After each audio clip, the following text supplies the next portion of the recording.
Now, of course, in the emerging markets, there are not as many people online. But of those that are online, you can see toward the left side, there's a lot more red. And really what that means is that people in the emerging markets tend to be much more engaged than those in the already developed markets.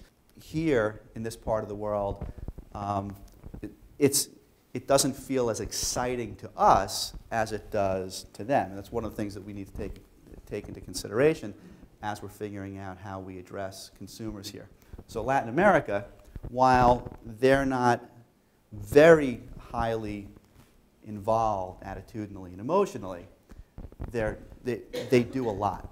People online in Latin America are sort of voracious users of the internet and growing rapidly.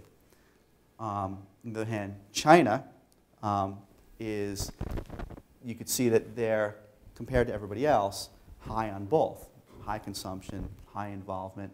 And then down in the bottom right, Sub-Saharan Africa and India, these developing markets, they are really enthusiastic about the possibilities.